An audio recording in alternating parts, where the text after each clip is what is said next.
me go on a new adventure.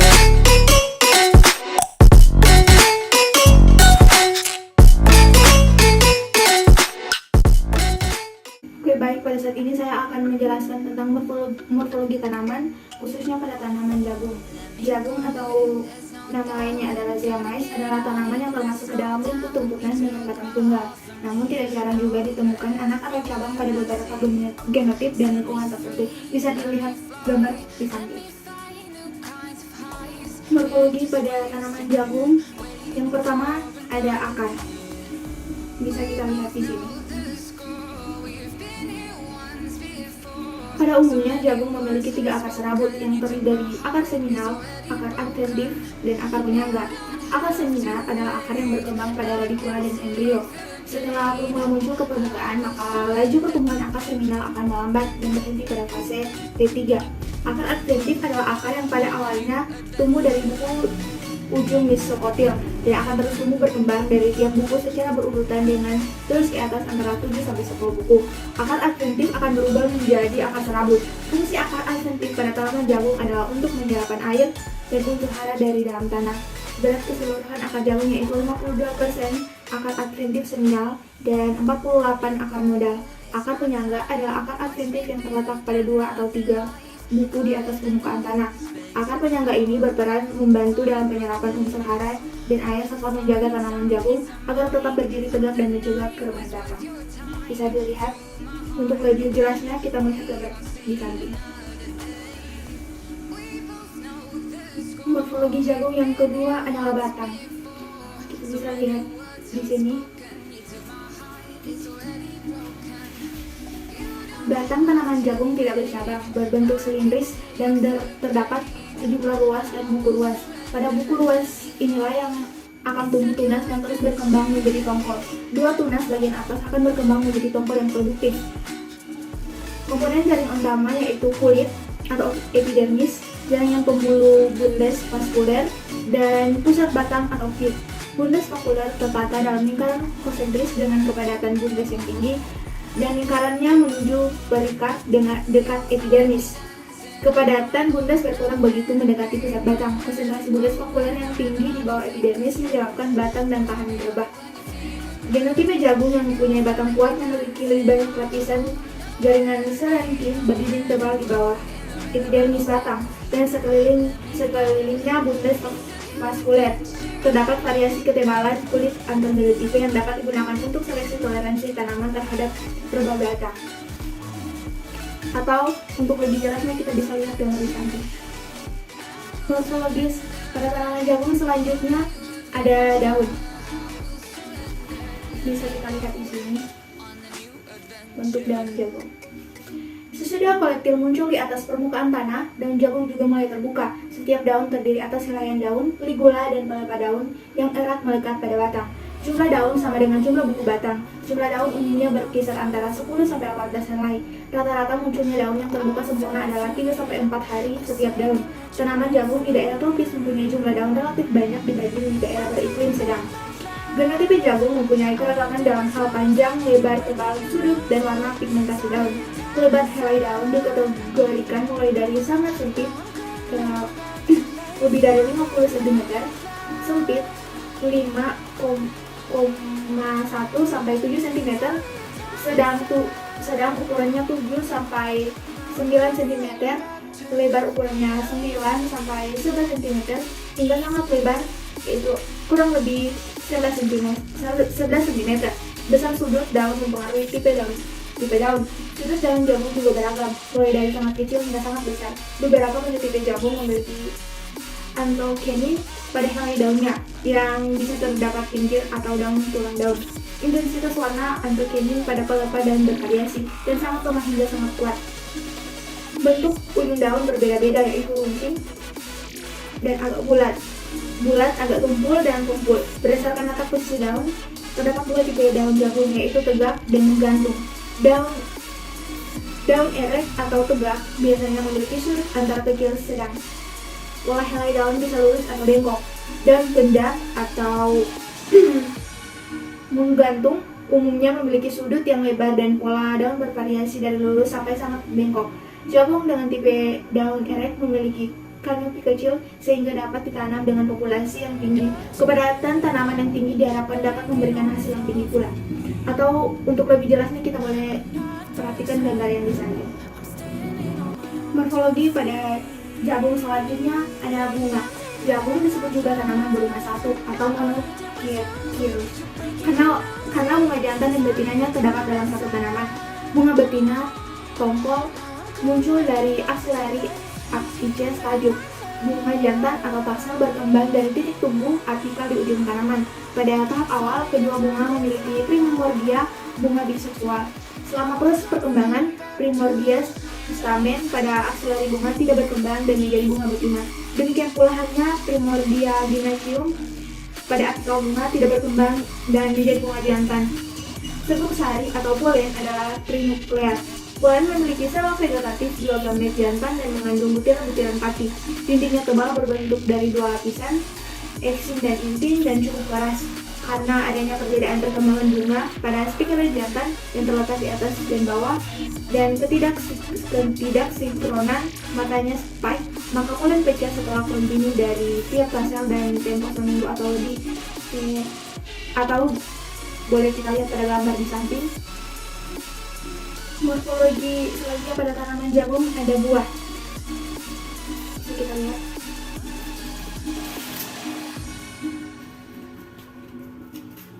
Ini adalah buah pada jagung.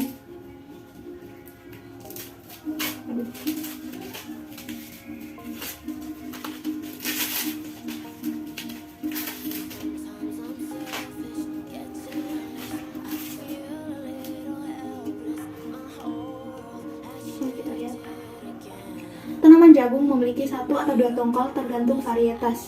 Namun pada umumnya, satu tanaman hanya menghasilkan satu tongkol produktif dan disebut sebagai varietas prolific, meskipun memiliki sejumlah bunga betina. Tongkol jagung yang terletak pada bagian atas umumnya lebih dahulu berbentuk dan lebih besar dibanding dengan yang terletak pada bagian bawah, dikarenakan bagian atas lebih dahulu terbentuk. Setiap tongkol terdiri atas 10-16 baris biji dan jumlahnya selalu genap.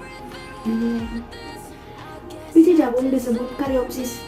Dinding ovari atau perikarp menyatu dengan kulit biji atau testa, membentuk dinding buah. Biji jagung terdiri atas 3 bagian utama, yaitu lapisan luar yang tipis atau dinding sel atau perikarp, cadangan makanan atau endosperm, dan embrio atau lembaga atau Pada biji telah masak, perikarp melekat erat pada kulit biji merupakan satu lapisan yang disebut hull. Embrio dan endosperm merupakan sumber makanan. Atau untuk lebih jelasnya kita boleh lihat pada gambar di samping.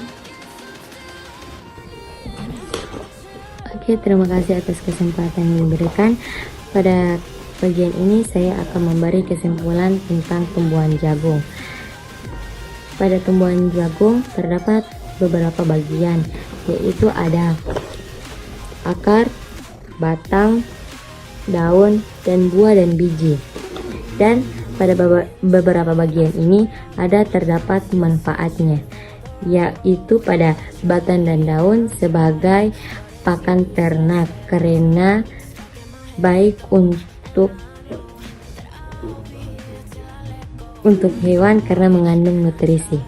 Sedangkan pada kulit jagung sering menjadi bahan untuk berbagai produk kerajinan. Dan pada biji jagung atau buah dimanfaatkan sebagai sumber bahan makanan untuk manusia dan pakan ternak. Baiklah, terima kasih atas kesempatan yang diberikan kepada kami. Kami dari kelompok 5 akan melakukan presentasi tentang morfologi pada tumbuhan kacang tanah. Pada saat ini, praktikum akan dilakukan oleh teman kami Monica tentang morfologi pada tumbuhan kacang tanah. Waktu dipersilakan. Terima kasih atas kesempatan yang telah diberikan. Di sini saya akan beritahukan morfologi pada tanaman kacang. Ini ada polong atau buah kacang, akar, batang, daun, bunga atau ginovar. Bentuk akar dari perakaran tanaman kacang ini yaitu tunggang.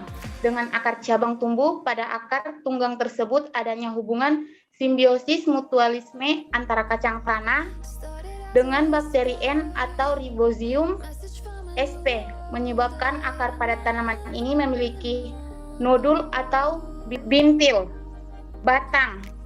Terdapat 4 pola percabangan pada kacang tanah yaitu berseling atau alternate, saunsial, tidak beraturan dengan bunga pada cabang utama, dan tidak beraturan tanpa bunga pada batang utama. Daun kacang tanah memiliki 4 helai daun yang disebut skeleta foliatur yang munculnya pada batang dengan susunan melingkar. Daun mempunyai beragam bentuk, antara lain bulat elips sampai plastik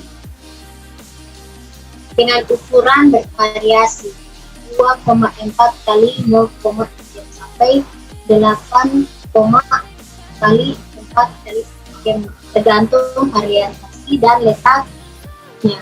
Warna daun hijau dan hijau tua.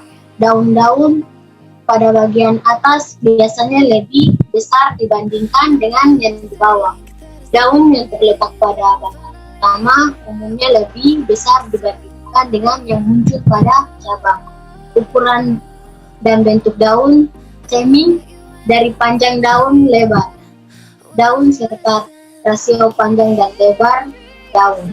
Daun kacang tanaman memiliki daun bentuk stipula yang panjangnya 2,5 sampai 3 dan pantainya daun semiota yang panjangnya 3 sampai 7 cm. Berdasarkan adanya bulu rambut 44 jenis. Terus bakologi dan tumbuhan kacang tanah. Daun permukaan daun kacang tanah dibedakan menjadi tidak berbulu, berbulu sedikit dan pendek, berbulu sedikit dan panjang, berbulu banyak dan pendek, serta bulunya banyak dan panjang. Bunga kacang tanah. Bentuknya bunga kacang tanah mirip dengan sayap kupu-kupu. Semua ordo Melanominalis atau kacang-kacang yang memiliki bentuk yang agak mirip. Warna bunga tanaman kacang tanah adalah kuning, terang, dan tubuh dari serta daun. Bunganya seperti memiliki tangkai panjangnya, sebenarnya bukanlah tangkai bunga melainkan tabung kelopak. Bunga tanaman kacang tanah melakukan penyemburan sendiri karena sifat geotropis positif yang memiliki umur bunganya pun cukup singkat. Jika bunga mekar di pagi hari, maka pada sore hari bunganya akan layu. Setelah terjadi persairian dan membuat bakal buah akan tumbuh memanjang yang bertumbuhan bersifat geotropik disebut ginofor. Ginofor tersebut tumbuh hingga masuk menembus tanaman sedalam 2 sampai 7, kemudian dibentuk rambut-rambut halus pada permukaan lelitisel, di mana pertumbuhan mengalami posisi horizontal. Warna ginofor umumnya hijau, dan bila ada pigment atau antoniani, warnanya menjadi merah atau ungu. Setelah masuk ke dalam tanaman, warnanya menjadi putih. Tumbuhan warnanya ini disebut ginofor. Selanjutnya adalah polong. Polong kacang tanah bervariasi dalam ukuran, bentuk, paruh, dan konveksinya. Berdasarkan ukuran polong, kacang tanah dibedakan ke dalam. Yang pertama, polong sangat kecil. Yang kedua, polong kecil panjang. Yang ketiga, polong sedang. Yang keempat, polong besar. Dan yang kelima, polong sangat besar. Karakter kualitatif pinggang agak dalam dan berpinggang sangat dalam.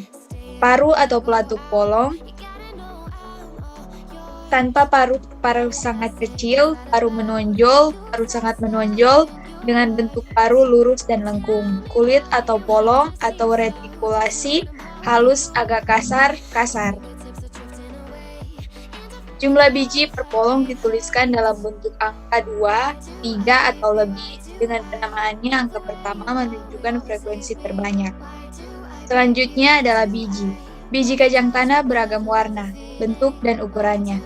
Berdasarkan ukuran biji, kacang tanah dibedakan ke dalam kacang tanah biji kecil, kacang tanah biji sedang, dan kacang tanah biji besar. Biji meliputi kulit ari biji, putih, ros, merah, coklat, dan bentuk biji. Warna kulit ari biji ada yang satu warna atau lebih dari satu warna.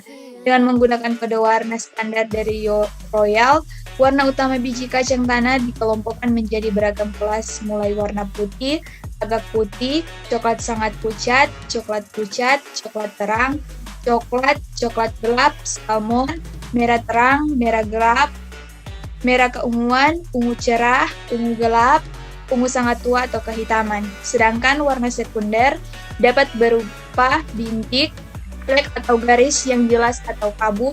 Kombinasi warna pada kulit ari biji antara lain merah dengan putih, ungu dan putih, coklat cerah, dan coklat gelap, coklat dan ungu. Baiklah, pada saat ini saya akan memberikan kesimpulan yang kami dapati pada morfologi pada kacang tanah. Kacang tanah memiliki keragaman morfologi batang, daun, ginofor, polong, dan biji. Pengenalan terhadap morfologi tanaman akan mempermudah di dalam identifikasi, terutama pada kegiatan karakterisasi dan mengelompokkannya berdasarkan persamaan ciri-ciri yang dimiliki. Pertumbuhan tanaman merupakan hasil dari berbagai proses fisiologi yang melibatkan faktor genotipe yang berinteraksi dalam tubuh tanaman dengan faktor lingkungan yang terlihat dari pertambahan ukuran, bentuk, dan jumlah. Fase vegetatif pada tanaman kacang tanah dimulai sejak perkecambahan hingga awal pembungaan yang berkisar antara 23 hingga 31 hari setelah tanam, dan selebihnya adalah fase reproduktif yang didasarkan atas dasar adanya bunga, buah, dan biji. Penandaan fase tumbuhan kacang tanah penting untuk menetapkan jadwal pengairan, penyiangan, pemanenan, dan lain-lain. Perlakuan tersebut bila tidak diberikan pada fase yang tepat akan memberikan respon yang berbeda dengan pemberian perlakuan yang sesuai dengan fase pertumbuhan tanaman. Baiklah, terima kasih. Itulah presentasi morfologi pada tumbuhan kacang tanah dari kami. Terima kasih. Baik, di sini saya akan menjelaskan tentang bunga kembang sepatu. Bunga sepatu atau kembang sepatu memiliki nama latin Hibiscus rosa sinensis. Adalah tanaman hias yang biasanya tumbuh di dataran rendah sampai pegunungan yang berasal dari Asia Timur. Bunga ini memiliki berbagai variasi warna yang cantik dan dapat tumbuh subur di wilayah tropis dan subtropis. Hibiscus tumbuh bertahan selama tahunan, perlu tumbuh tegak, tingginya mencapai kurang lebih 3 meter. Batang berbentuk bulat, keras berkayu, diameternya mencapai kurang lebih 9 cm. Batang mudanya berwarna ungu, setelah tua menjadi putih kotor. Daun berdaun tunggal, tepi daun beringin unik, ujungnya runcing, berpangkal tumpul, memiliki panjang daun 10-16 cm dan lebarnya mencapai 5-11 cm. Warnanya ada yang hijau muda dan hijau tua. Bunga berbunga tunggal, bentuknya menyerupai trompet, terletak di ketiak daun. Kelopaknya berbentuk semacam lonceng, warna hijau kekuningan. Mahkota bunga terdiri dari 15-20 daun. Mahkota berwarna merah muda, mempunyai benang sari yang banyak, memiliki tangkai sari berwarna merah, kepala sari berwarna kuning, dan putik merah yang berbentuk tabung. Buah berukuran kecil dan berbentuk lonjong, Diameternya kurang lebih 4 mm, ketika masih muda berwarna putih, setelah tua akan kecoklatan. Biji berbentuk pipi berwarna putih. Akar termasuk bunga yang berakar tunggang yang memiliki warna coklat muda. Ciri-ciri bunga sepatu: mempunyai daun berbentuk bulat, berwarna merah terang mencolok, terdapat kelopak dan beberapa mahkota bunga yang halus dengan tangkai putik menjuntai keluar mahkota. Pada bagian ujung tangkai putik menjadi tempat kelopak sari yang bertabur serbuk sari dan siap melakukan penyerbukan untuk menghasilkan bakal bunga. Macam-macam warna kembang sepatu: merah, putih, merah muda, kuning, kombinasi 2 warna. Bagian steril: pada bagian bunga sepatu ini terdiri dari pedunculus, ibu tangkai bunga, di mana bagian ini seolah menjadi akses perbungaan. Pedicellus atau tangkai bunga adalah cabang yang menyongkong bunga. Receptacle atau dasar bunga merupakan ujung tangkai bunga sebagai bagian tumpu setiap bagian bunga. Bracte atau daun pelindung termasuk daun terakhir yang terletak di pangkal tangkai yang lipatannya tumbuh bunga dan juga menjadi pelindung. Daun kelopak merupakan perhiasan bunga paling pangkal. Daun mahkota merupakan perhiasan bunga yang pigmen warnanya berwarna-warni. Bagian fertil: pada bagian fertil terdiri dari mikrosporofil berupa stamen atau benang sari. Terdapat kepala sari yang mempunyai serbuk, tangkai sari, dan juga ada pendukung kepala sari. Makrosporofil berupa karpel atau daun buah yang meliputi ovalum atau bakal biji yang secara kompak membentuk putik, terjulur dari dasar bunga laur ke laur. Baik, saat ini saya akan menjelaskan struktur pada bunga kembang sepatu. Yang pertama ada kepala putik yang berperan sebagai bakal buah dan bakal biji. Yang kedua ada benang sari yang berfungsi memproduksi serbuk sari. Yang ketiga ada mahkota bunga yang berfungsi sebagai pemikat serangga dan berperan penting dalam proses penyerbukan. Yang keempat ada kelopak bunga yang seperti daun berwarna hijau. Dia berfungsi sebagai pelindung bunga yang masih muda. Yang kelima ada indung telur. Ia terletak di bagian dalam sini. Indung telur berfungsi sebagai pelindung bakal-bakal biji serta menjadi penghasil ovum dan inti kandung lembaga sekunder. Yang keenam ada bakal biji. Bakal biji juga ada di bagian dalam sini, dalam bunga.